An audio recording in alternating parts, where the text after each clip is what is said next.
Je l'ai habitué au clic, pas qu'il ait peur déjà, parce que ça peut faire peur.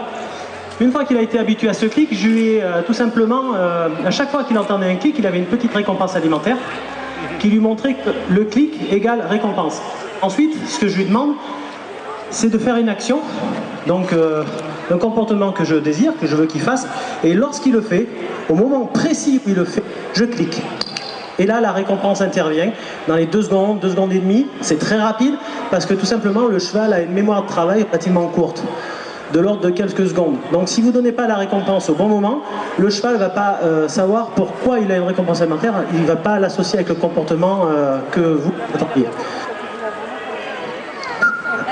Peut-être fait tout simplement un autre mouvement pendant ces 2 secondes, et du coup il va pas se souvenir pourquoi il a une récompense. Voilà, donc là ce que je vais faire, on a travaillé un peu ce matin, donc l'immobilité et le fait de suivre. Alors au départ je pensais qu'il me suivrait tout seul et j'apprendrais l'immobilité, et il s'est avéré que il voulait pas me suivre, donc il a fallu que je lui apprenne à me suivre. Donc on va essayer ça.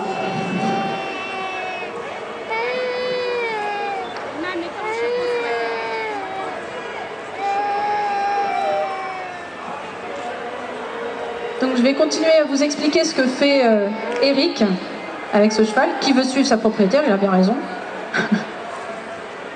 Donc Eric va récupérer le petit cheval, voilà. Donc le principe du clicker training, ou entraînement au clicker, que vous avez peut-être déjà vu chez les chiens, c'est d'associer un son, ou ça peut être un mot, mais il faut que ce soit toujours le même, par exemple le mot bien, puis la récompense. Alors pourquoi est-ce qu'on ne fait pas juste le cheval fait quelque chose, on lui donne une récompense? En fait, on n'est pas assez rapide. Souvent, la récompense, elle intervient après ce qu'on a voulu, ce qui fait que l'animal, il va parfois faire le lien avec autre chose, ça va mettre plus de temps.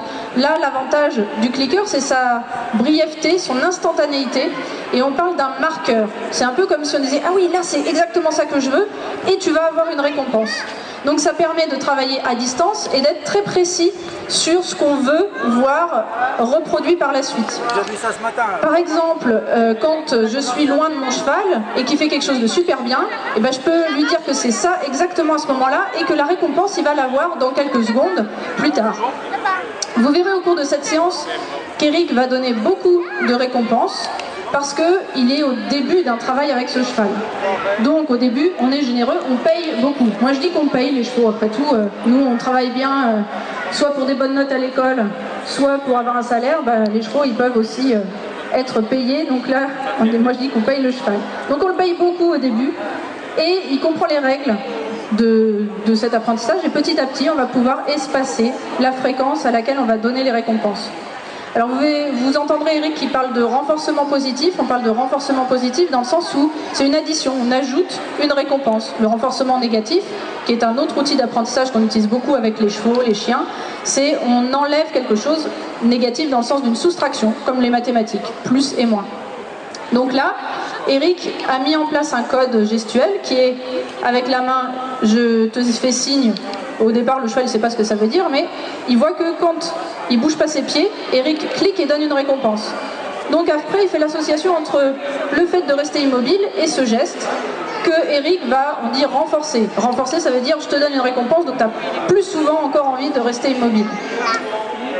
Et parfois, évidemment, il y a des petits ratés, comme dans tout apprentissage. À l'école, c'est pareil, on n'a pas toujours 10 sur 10 ou 20 sur 20 à chaque exercice. Donc là, on revient un petit peu en arrière et on reprogresse dans le bon sens. Et on voit que ça fonctionne bien. Petit à petit, Eric va essayer d'attendre plus longtemps. Soit il va essayer de faire plus longtemps de s'éloigner du cheval, soit s'éloigner plus loin. Et donc, il essaye de cliquer, évidemment, avant que le cheval ait bougé ses pieds. Et vous voyez que ça marche pas mal. Et le cheval est très attentif aussi. Ça, c'est intéressant de voir dans ce type d'apprentissage-là avec les récompenses que les chevaux sont, et pas que les chevaux, tous les animaux en général qui travaillent comme ça, et nous aussi quand on a des récompenses, on est très attentif à ce qui se passe parce qu'on a envie d'avoir cette récompense. Et un cheval motivé, c'est un cheval qui va donner ce qu'il peut, s'il le comprend, et si on est clair, on va pouvoir